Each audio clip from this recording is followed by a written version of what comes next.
Hello అండి. ఎలా ఉన్నారండి అందరూ? బాగున్నారా? మీరంతా బాగుండాలని మనస్ఫూర్తిగా దేవుడిని కోరుకుంటున్నాను. మరి ఇది నిన్నటి వ్లాగ్ అండి. నిన్న పిల్లలకి స్కూల్ అయితే లేదు. అందుకనైతే మరి మార్నింగ్ మేము ఇల్లు అవి ఊడ్చేసిన తర్వాత అయితే మరి అత్తయ్య అయితే సామానం తోముతున్నారు. గిన్నెలు నైట్‌వి. నేను కూడా వెళ్ళి హెల్ప్ చేస్తున్నానండి. మరి ఒకళ్ళకొకళ్ళం ఇలా మేము పిల్లలకి స్కూల్ లేనప్పుడు ఖాళీ టైంలో మేమిద్దరమే ఉన్నప్పుడైతే గిన్నెలన్నీ తోమేసుకుంటాం ఇలాగా. ఒకళ్ళు కడిగి ఒకళ్ళు తోమేసి ఇలా ఒకళ్ళు కడిగి ఒకళ్ళు తోమితే ఈజీగా అయిపోతాయి కదండి. లేదంటే ఒక్కళ్ళే కడిగి ఒక్కళ్ళే తోమితే ఇంకా కాస్త ఎక్కువ టైం అయితే పట్టేస్తుంది. అందుకని ఇద్దరి మీద తోమేసాము. మరి ఇక్కడ మొత్తం అంతా క్లీన్‌గా చేసుకోవాలి కదండి. అన్నం అవి పడిపోతూ ఉంటాయి ఇంగుళ్ళు. అవన్నీ కూడా మరి శుభ్రంగా అయితే కడిగేసాను. ఇలా ఒక్కసారి కడిగితేనే సరిపోదండి. ఇలా పొద్దుకు 3, 4 సార్లు కడుక్కుంటాను. ఎందుకంటే మరి అన్ని సార్లు తోమాలి కాబట్టి గిన్నెలు. మరి ఇంకా పొయ్యండి మరి. పొయ్యి అంటించిందే మరి మాకు పల్లెటూరోళ్ళకి మరి నిద్రపోం కదండీ. మరి పొయ్యి అంటించుతున్నాను కానీ ఇదైతే మరి అస్సలు అంటుకోలేదండి. ఇంకా పొగ అయితే పెట్టి టీ పెట్టుకున్నాను. పొగ పెట్టి టీ పెట్టుకోవడం అనుకుంటున్నారా? ఆ పొయ్యిలో పడి ఊదేటప్పటికైతే తల అయితే పోటొచ్చిందండి. ఇంకా మరి టీ తాగిందే మరి మార్నింగ్ మరి గడవదు కదండీ. టీ అయితే తాగేసాను. మా పాప ఏమో చిన్న పాపకి జడేస్తుందండి. తను వద్దనేమో పేచీ ఎడుతుంది. పొయ్యి ఆ విధంగా అంటుకుంటే పొయ్యి మీద ఇంకా అన్నం ఎలా ఉడుకుద్దండి. అందుకనే గ్యాస్ మీద పెట్టేశాను కొంచెం చిన్న కుండలో. ఇంకా మరి టిఫిన్ అయితే మరి ఏమీ లేదండి ఈరోజు. నేను పప్పులు అవి ఏమీ నానబెట్టుకోలేదు. వర్షం కారణంగా కరెంట్ ఉంటుందో లేదో అనేసి. మరి నైట్ మిగిలిపోయిన అన్నం ఉందండి కాస్త. అందుకని ఇంకా పిల్లలకి ఇంకా దాన్ని పులిహోరలా తాలింపు పెట్టేస్తే వాళ్ళు కమ్మగాను తింటారు. బాగుంటుంది కదా టేస్ట్ అనేసి. ఇంకా దాంట్లో లెమన్ రైస్‌లా చేద్దామని నిమ్మకాయ పులిహోర అండి ఇది. నిమ్మకాయ, ఉప్పు, పసుపు అయితే అన్నంలో కలిపేసుకొని ముందు పక్కన పెట్టుకున్నానండి. తర్వాత ఇలా పోపు పెట్టుకుంటాం కదా మనం పులిహోరకి దేనికైనా సరే, నిమ్మకాయకైనా చింతపండు పులిహోరకైనా. ఇంకా పోపు అయితే ఎగిపోయిన తర్వాత ఇంకా అన్నంలో అయితే పోసేసి ఇలా కలిపేసుకుంటున్నాను. పులిహోరకి ప్రత్యేకించి వండిన అన్నం అయితే కొంచెం బాగుంటుందండి. ఇది మరి కొంచెం మనం అన్నానికి రైస్‌గా వండుకున్న అన్నం కాబట్టి అంత బాగోదు. అయినా పర్వాలేదని ఇక చేసేసాను. దానిలో చికెన్ వేసానండి. నైట్ వండుకున్న చికెను సండే అప్పుడుది. ఇంకా దాంతో తింటే ఇంకా సూపర్‌గా ఉంటదండి పులిహోర. ఇంకా మరి మొన్న ఆనపకాయ బద్ద ఒకటి మిగిలిపోయిందండి చిన్నది. అది వేస్ట్ అయిపోతుందనేసి మరి చిన్నగా కూర అయితే చేసేస్తున్నాను. ఎందుకంటే పిల్లలకి కర్రీ వండితే స్కూల్‌కి మామయ్యకి కూడా క్యారేజీలోకి అది ఏసేస్తాను. మరి పిల్లలకి స్కూల్ లేదు కాబట్టి ఇంక ఈ ఆనపకాయ పిచ్చి అయితే మరి ఇలా కూరలా అయితే చేస్తున్నానండి మామయ్యకి క్యారేజీలో వేయడానికి. డైలీ అయితే మామయ్యకి కూడా క్యారేజీ ఉంటదండి. పిల్లలకి క్యారేజీలు అవి సర్దిన తర్వాత మామయ్యని కూడా సర్దేయాలండి చిన్న పిల్లోడిని సర్దినట్టు. ఇంకా మరి ఆనపకాయ కూరలాను మరి మనకి కలిసొస్తుందనేసి అయితే మరి కూర అయితే చేసేస్తున్నానండి. ఇది మామూలుగా ఆనియన్స్, మిర్చీస్ అయితే వేసేసి దానిలో కూరలాగానే వేసేసి కాసినన్ని నీళ్ళు పోసానండి. అది ఉడుకుతూ ఉంది. ఈలోపైతే మరి మామయ్యకైతే అన్నం పెట్టానండి. మరి మామయ్య అయితే గేదెలని చూసుకుంటారండి. మాకు గేదెలున్నాయి కాబట్టి వాటిని మార్నింగ్ నుంచి ఈవినింగ్ వరకు వాటితోనే ఉంటారు. వాటికి మేత అవి చూసుకుంటూ పొలంలో. ఈ అన్నం తిన్న తర్వాత అయితే క్యారేజీ తీసుకొని పాల క్యాన్ తీసుకొని అయితే ఆయన వెళ్ళిపోతారండి. మా పాపేమో ఎరేజర్ ఏదో పోగొట్టుకుందంట. నేను ఇంకెక్కడన్నా డబ్బాల్లో వేసానేమోనని వెతుక్కుంది దొరకలేదు. ఇంకా మామయ్య పిల్లలు ఇంటి దగ్గర ఉన్నప్పుడు వాళ్ళకి ముద్ద పెట్టకుండా అయితే తినరండి. ముందు తినే ముద్ద అయితే మాత్రం వాళ్ళకి పెడతారు. వాళ్ళు లేకపోతే ఇక ఆయనే తింటారు. మరి ఉన్నారు కదండీ! వాళ్ళకి పెట్టకుండా అస్సలు తినరండి. ఇంకా కూర అయితే దగ్గర పడిపోయింది. దగ్గర పడిపోయే ముందైతే కొంచెం పాలండి ఎన్నో కాదు కొద్దిగా అవైతే ఈ కూరలో వేసుకొని ఇలా తిప్పేసుకోవాలండి. ఆనపకాయ పాలు అంటామండి మేము. మేము బాగా వండుకుంటామండి కూరలో. ఆనపకాయలో పాలు పోసుకొని వండుకుంటే బాగుంటుంది. ఆనపకాయ ఇగురు అంటారండి దీన్ని ఇలా పాలతో చేసుకుంటే. ఇంకా ఆయనకైతే క్యారేజీ పెట్టిచ్చేసిన తర్వాత మరి మేము కూడా కూర చూసుకోవాలి కదండీ. కూర మరి బీరకాయలండి చెక్కుకుంటున్నాను. బీరకాయలు చెక్కడం అయితే చాలా కష్టమే కదండీ. ఇదిగోండి ఏంటి బీరకాయలన్నీ నేను చెక్ చేసుకుంటున్నాను. వీడియో చూస్తుంటే అర్థమైందండి. ఇవన్నీ నేనే కదండీ చెక్కాలి. ఎవరో వచ్చి చెక్కుతున్నట్టు ఇదొద్దు ఇదని తీసుకొని ఏదో నాకు నచ్చిన కాయ అయితే చెక్కేస్తున్నానండి. అందరూ కింద నుంచి అయితే వీల్స్ పైకి లాగుతారండి. కానీ నేనైతే పైనుంచి కిందకి తీస్తాను. ఏంటోనండి నాకు ఇలాగే అలవాటు. అలా ఎంత ట్రై చేసినా రాదు కింద నుంచి పైకి తీయడం. మరి ఈ చెక్కులైతే నేను పచ్చడి చేస్తానండి. చాలా బాగుంటుంది. నువ్వులు వేసుకోవచ్చు, వేరుశెనగ గుళ్ళు కూడా వేసుకొని చేసుకోవచ్చు. ఇంకా మరి ఇవి లేతగా బాగున్నాయి అనేసి నేను ఇవైతే ఒక పేపర్లోకి అయితే చెక్కుకుంటున్నానండి. ఏదైనా మనం చేస్తేనే కానీ అది కష్టం ఎంతో సుఖం ఎంతో దానిలో లోతు అనేది మనకు తెలియదు కదండి. ఎందుకు చెప్తున్నానంటే నేను చిన్నప్పుడు అమ్మని స్కూల్కి వెళ్ళడానికి బాక్స్లోకి బీరకాయ కూర చేయమనేదానండి మార్నింగ్ అప్పుడు.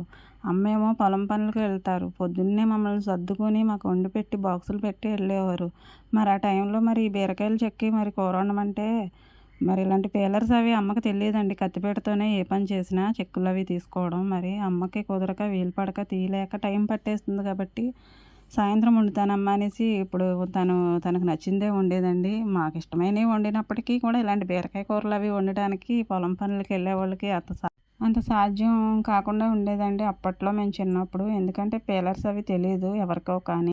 ఇప్పుడు ఏ పని చేయాలన్నా చాలా ఈజీగా చేసేసుకోవచ్చండి. అది ఎంత కష్టమైందైనా కొన్ని సులభమైన పద్ధతులు అయితే మనకు వచ్చేసినాయి పనులు చేసుకోవడానికి. ఏదేమైనా కానండి బీరకాయలు చెక్కులు తీయడం అనేది కొంచెం కష్టమేనండి. పీలర్స్ ఉన్నా కొంచెం అటు ఇటు అయిందంటే మొత్తం గుంజంతా వెళ్ళిపోతుంది. చాలా జాగ్రత్తగా తీసుకోవాలి.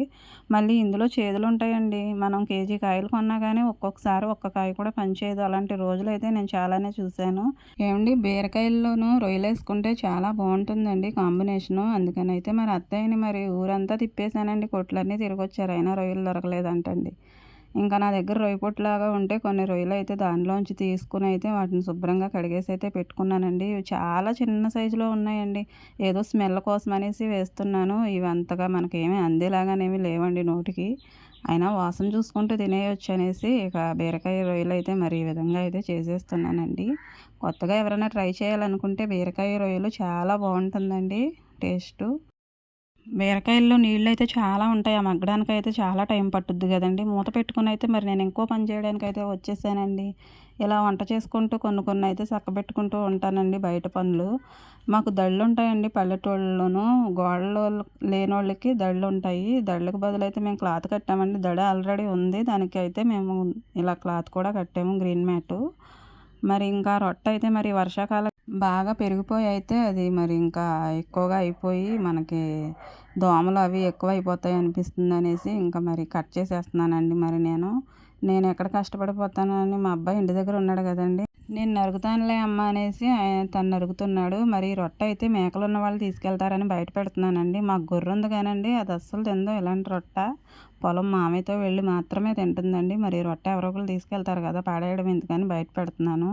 ఇలాంటి పనులు చేయడం కూడా నాకు చాలా ఇష్టమండి. ఇష్టంగానే చేసేసుకుంటాను కొన్ని నాకు తెలిసిన పనులైతే. ఇంకా కూర అయితే మగ్గిపోయిందండి. ఇంకా వాటర్ అన్నీ అయిపోయినాయి కాబట్టి ఉప్పు, కారం కూడా వేసేసుకొని దానిలో సరిపడగా కొన్ని నీళ్ళైతే వేసుకుంటాను. ఎక్కువ ఏమి పొయ్యవసరం లేదండి. బీరకాయలో ఆల్రెడీ నీళ్ళుంటాయి కాబట్టి దాంతోనే చాలా వరకు అయితే ఉడికిపోతుంది. ఇంకా కొద్దిగా నీళ్ళైతే యాడ్ చేసుకొని అయితే నేను మూత పెట్టేశానండి. మళ్ళీ ఇంకో పని చేసుకోవాలని ఈ సీతాఫలాలు తెచ్చారండి మామయ్య పొలాన్నించి. ఇవి ముగ్గునియి. పిల్లలకి ఇస్తామనేసి ఎలా ఉన్నాయి ఏంటని చూస్తే బాగానే ఉన్నాయి మెత్తగా. వీటిని నేను గట్టిగా నొక్కేసానండి. ఇంకా వాక్కాయలు కూడా తీసుకొచ్చారు. పప్పులో వేసుకుంటే బాగుంటాయి కదండీ వాక్కాయలు. మా చిన్న పాపకి సీతాఫలాలంటే ఎంత ఇష్టమోనండి. అసలు పండగ చేసేసుకుంటుంది. ఇక మరదలకైతే పాలు రెడీ చేసేసాను. పాలు కలిపేసాను. మళ్ళీ ఇంకో చోటకొచ్చానండి. ఎక్కడికనుకుంటున్నారా? ఇక్కడైతే మరి మొక్కలు అవి పెంచుకుంటూ ఉంటామండి. మరి ఇక్కడ అప్పుడప్పుడు అయినా మరి నీట్‌గా చేసుకోవాలి కదండీ! తుక్కు అదంతా తుడుచుకొని అయితే ఈ మొక్కల్లో చీడలు, పీడలు అవి పడుతూ ఉంటాయి. ఎక్కువగానేమి వేయలేదండి. కొద్దిగా వేశాను. ఇంకా వెయ్యాలి. అంతవరకు అయితే మరి వంగ మొక్కలు అవి వేసుకున్నానండి. ఈరోజు కూడా ఏవైనా వేయొచ్చనేసి ఇలా వచ్చాను. చుక్కుడు గింజలైతే పాదులు పెట్టొచ్చనేసి అవి తీసుకొచ్చానండి. ముందైతే గుల్లగా అయితే అక్కడ తవ్వేశాను నేలంతా. తర్వాత ఈ గింజలు ఒక్కోటి అలా గుచ్చేస్తున్నాను. ఇలా మనం ఈ సీజన్‌లో ఆషాఢ మాసంలో పాదులనేవి పెట్టుకుంటే మనకి పాదుల సీజన్ కరెక్ట్‌గా ఇదేనండి. ఆషాఢంలోనే పెట్టుకోవాలి. ఈ పాటికే చాలామంది పెట్టేశారు. కొంచెం నాకు లేట్ అయింది. నేనిప్పుడు పెడుతున్నానండి. పెడదాం అంటూ రేపని జరిపేస్తూ ఉంటాను. రోజులు మరి అక్కడే ఆగవు కదండీ! ఇంకా కొన్ని మొక్కలైతే ఉన్నాయి. వదిన తీసుకొచ్చి ఇచ్చింది కనకాంబరం మొక్కలు. ఇక ఇవి కూడా నాటుతున్నానండి. సడన్‌గా అయితే మరి వర్షం వచ్చేసింది. మరి పాదులు పెట్టేసరికే వచ్చేసింది వర్షం. కాసేపయితే ఆగి వేయొచ్చని చూశాను. ఎంతసేపటికి ఆగలేదండి. ఇంకా నా పనైతే నేను మరి గొడుగైతే పుచ్చుకొని ఇక ఆపకుండా స్టార్ట్ చేసిన దాన్ని ఇక ముగించేస్తున్నాను. ఇంకా గుంటలు తవ్వుకొని అయితే కనకాంబరం మొక్కలు పెడుతున్నానండి. ఇవి ఒక 4 కుదుళ్ళనేవి వేసుకుంటే మనకి పిల్లలకి ఆడపిల్లలు ఉన్నప్పుడు అప్పుడప్పుడు అయినా మరి పెట్టడానికి ఉంటాయి కదండీ! అందంగాను ఉంటాయి. మనకి పువ్వులు లేని లోటు కూడా తీరుతుందని ఇంకా 4 కనకాంబరం మొక్కలు కూడా వేశానండి. ఆల్రెడీ వర్షం వస్తుందండి. ఆ వర్షానికే తడిసిపోయినాయి మొక్కలు. అయినా నేను నీళ్లు పోస్తున్నాను. ఎందుకంటే నారు వేసినప్పుడు నీళ్లు పోయడం అనేది కనీస ధర్మం అండి. అందుకని ఇంకా నేను చేతులు అలా అలా అయితే వాటి మీద చల్లాను నీళ్లు. ఇంకా మొక్కలు ఇవిగోండి నేను వేసినవి. ఎన్ని వేసానో కూడా నేను లెక్కేసుకోలేదు కుదుళ్ళు. ఇంకా చిట్టి చామంతి మొక్క కూడా వేశానండి. ఇంకా ఇవి వంగ మొక్కలు ఎప్పుడో వేసుకున్నాను. 15 రోజులు అవుతుంది. కానీ ఇవి కోళ్ళు తినేసండి శుభ్రంగా ఏమీ ఎదగనివ్వట్లేదండి. అందుకని మొక్కలేయాలని నాకు ఇంట్రెస్ట్ ఉన్నా గానీ వేయలేకపోతున్నాను. కోళ్ళని ఎంత ఆపినా గానీ ఆగవు కదండీ! మనకు లేకపోయినా పక్కింటోళ్ళయి అయినా వచ్చేస్తాయి. ఇంకా గోంగూర కూడా ఉందండి ఇక్కడ. ఆనపపాదు కూడా ఉంది. ఇదంతా పొలమండి. మా ఇంటి పక్కన పొలం ఉంటదని చెప్పాను గదా! ఇదైతే కాగడా మొల్లంటారు కదండీ! ఆ మొక్క అనమాట. అది కూడా వేశాను. ఇక పని అయిపోయింది. వెళ్ళిపోతున్నాను ఇంటికి. మరి కూర ఎలా ఉందో చూడాలి కదండీ! మరదల్ని ఆల్రెడీ చూడమని చెప్పాను. ఆమె చూసైతే సిమ్‌లో ఉంచింది. ఇంకా దగ్గర పడిపోయింది కాబట్టి ఇంకా మరి కూర అయిపోయినట్టేనండి. దీన్ని ఇంకా కొంచెం అలా ఉంచుకొనైతే మరి స్టవ్ ఆఫ్ చేసేస్తాను. ఇందులో ఇంకా ఏమీ ఎయనండి. ఇంకా తోమిన గిన్నెలైతే ఉన్నాయి కదండీ! మార్నింగ్ తోమాం కదా అత్తయ్య నేను. ఆ గిన్నెలైతే సర్దుకుంటున్నానండి. నీళ్ళన్నీ బయటకి కారిపోయిన తర్వాత ఆ పొడిగా ఉన్న గిన్నెలైతే తెచ్చుకొని అక్కడ కిందన సర్దేవి కింద సర్దుతాను. మిగతావి స్టీలు అలాంటి పళ్ళాలు, గ్లాసులు అలాంటివేమో స్టాండ్‌లో సర్దుతాను. ఇవి గూడా ఎంతలా చెప్పాలనుకుంటున్నారా? మరి చెప్పాలి కదండీ! మరి నేను చేసుకునే పని.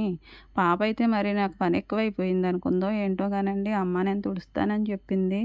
చిన్నపిల్లలు ఒక్కొక్క పని అలా చేయడంలో తప్పేమీ లేదండి. ఆడపిల్లలు కదా! మనలాగా వాళ్ళు కూడా ఇంకొక ఇంటికెళ్ళి చేసుకోవాలి కదండీ! ఒక్కొక్క పని అలా నేర్పించుకుంటూ ఉంటాను. మరి టిఫిన్స్ అవి అయిన తర్వాత ఇంకా ఉంటాయి కదండీ! తోముకునే గిన్నెలు అవన్నీ మళ్ళీ తీసుకొచ్చేసానండి ఇక్కడికి. పీటేసుకొని, టబ్ పెట్టుకొని, నీళ్ళు తోడుకొని, బూడిద గిన్నె, సబ్బు గిన్నె అన్నీ అక్కడ పెట్టేసుకొని, ఇంకా మరి నేను ఇక గిన్నెలు తోముకోవడానికి రెడీ అండి. అత్తయ్య అయితే మామయ్యకి క్యారేజీ ఇచ్చేసి వచ్చారు. మామయ్య అయితే కూర అవ్వలేదనేసి వెళ్ళిపోయారు. అత్తయ్య తీసుకెళ్ళి ఇచ్చింది.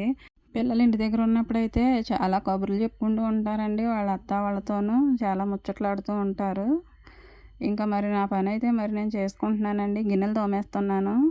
ఇలా టకటకా తోమేసినట్టు ఉంటుందండి. కానీ మరి చాలా టైమే పడుతుంది కదండీ గిన్నెలు తోమడానికి. తోమేసాను, అక్కడ పెట్టేశాను. ఇంకా మరి ఇక్కడ కూడా శుభ్రంగా కడిగేసానండి. మార్నింగ్ ఆల్రెడీ కడిగాను కాబట్టి ఎక్కువగానేమీ లేదు. ఇంక ఇవన్నీ అక్కడే సర్దేస్తానండి. ఇంకా పని అయితే అయిపోయినట్టే. వంట పని అయిపోయింది కదండీ! ఇంకా ఈ గిన్నెలు కూడా తోమేశాను. ఈ గిన్నె అయితే తీసుకెళ్ళండి ఇక్కడ పెడతాను. ఎందుకంటే మళ్ళీ తిన్నవి ఏమన్నా వస్తే ఇందులో వేసుకుంటాను తోముకుంటానికి. ఇంకా అన్నం అయితే పొద్దున్న కొంచెమే వండాను కదండీ! ఇంకా సరిపోదని కొద్దిగా అయితే వండాను బియ్యం కడిగి పెట్టి. అదైతే ఉంచేస్తున్నాను. ఇలా మార్నింగ్ నుంచి అయితే నేను చేసుకున్న పనులన్నీ కుదించి వీడియో తీసిన 10 మినిట్స్ అయితే మించిపోయిందండి. దయచేసి మరి లైక్ చేయండి. నా పనులు కనుక నచ్చితే నా ఛానల్‌ని సబ్స్క్రైబ్ చేసుకొని సపోర్ట్ చేయండి. Thanks for watching.